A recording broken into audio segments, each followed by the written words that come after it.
السلام عليكم. تعالوا كده ان شاء الله النهارده بعرض لحضراتكم مجموعة من الحمام للبيع.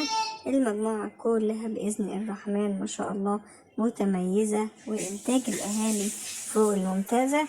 هنعرض لحضراتكم يعني بعض أنواع الحمام اللي موجودة للناس إن شاء الله اللي تسأل وعاوزة تاخد من عندنا. أول جوز معانا النهاردة جوز غليل من الحمام الكينج ما شاء الله تبارك الرحمن. زي ما حضراتكم شايفين حاجة محترمة، تأكيل أهالي بنسبة 100%. الحمام اعتمد على نفسه اعتماد كلي. مستوى فرد الحمام ما شاء الله ربنا يبارك إن شاء الله لصاحب النصيب. حجم وصحة وإنتاج أهالي مفيش أحسن من كده. زي ما حضراتكم شايفين ده مستوى فرد الحمام اهوت. بحاول على قد ما اقدر اصور الحمام عشان الناس تتفرج عليه بكل سهولة. فرد الحمام اللي حجمه كويس، الرجلين الطويلة، الرقبة الطويلة، حجم الراس ما شاء الله كويسة. مستوى حجم حمام ما شاء الله. ده حمام كينج. اما حمام التاكسن ان شاء الله هوري لحضراتكم مستوى الاهالي للناس اللي بتكون عاوزه تشوفه. دي طبعا زغاليل معتمده على نفسها، زغاليل معتمده على نفسها من الحمام التاكسن. واللي ربى الحمام التاكسن عارف ان هو يعني مستوى حمامه كويسه جدا في الحجم، زيها بصراحه زي الحمام الكينج. الفرق ان هي شويه ديلها طويل كده زي ما حضراتكم شايفين، لكن هو حجمه كويس جدا، انتاجه فوق الممتاز. بتعرف الذكر من النتاية من وهو لسه طالع من البيضة.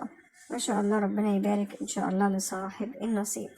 ده الحمام التاكسن للناس اللي حابة او محتاجة حمام تاكسن. ان شاء الله هوري لحضراتكم مستويات الاهالي عشان الناس اللي بتحب تشوف المستوى للاهالي او الاهالي مستواها عامل ازاي. ان شاء الله ربنا يبارك للبيع وكمان يبارك للمشتري.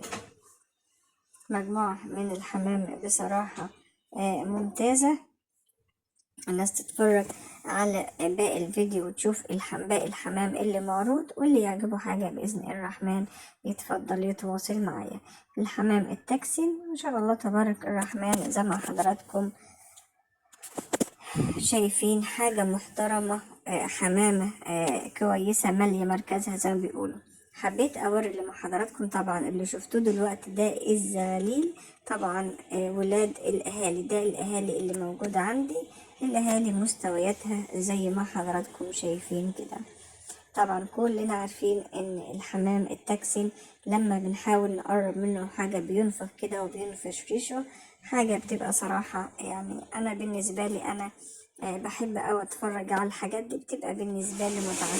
حمام التاكسي من الحاجات يعني الكينج لما بنحاول نقرب منه بيروح مكور بعضه كده. اما الحمام التاكسي نلاقيه بينفخ صدره عشان ما تقربش منه.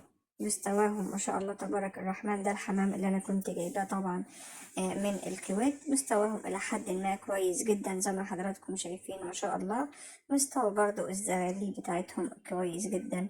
ربنا يبارك لحضراتكم. ليا بدأ الانتاج عندي سواء كان في الكينج او كمان في التاكسين وكمان في اللاحم الحمد لله.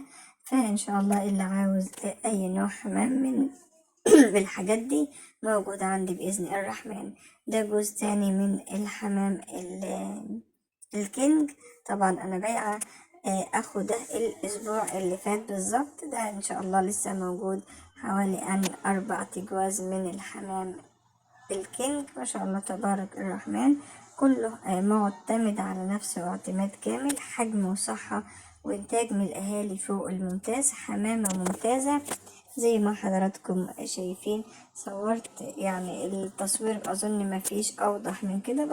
بصور فرد الحمام وهو ماشي على الأرض عشان الناس تشوف فرد الحمام وكمان تشوف مستوى. وطبعا كل الناس اللي متابعاني عارفة مستوى الكينج عندي الحمد لله كويس جدا. ودي الزغاليل بتاعته ان شاء الله ربنا يبارك لحضراتكم وليا. اللي محتاج حاجة تفضل ان شاء الله يتواصل معايا. طبعا ما بقولش الاسعار لان فعلا في ناس بتبقى واخدة الحاجات ديت ما عندهاش رغبة انها تعرف الناس ان هي واخدة بكام. وده طبعا حرية شخصية ربنا يبارك ليه ان شاء الله للجميع. بصور الحمام، وزي ما حضراتكم شايفين لو في اي عيب انا هقول، ولو في اي مشكلة برضو انا هقول. انا ما بيعش حاجة ان شاء الله فيها اي نوع من انواع المشاكل.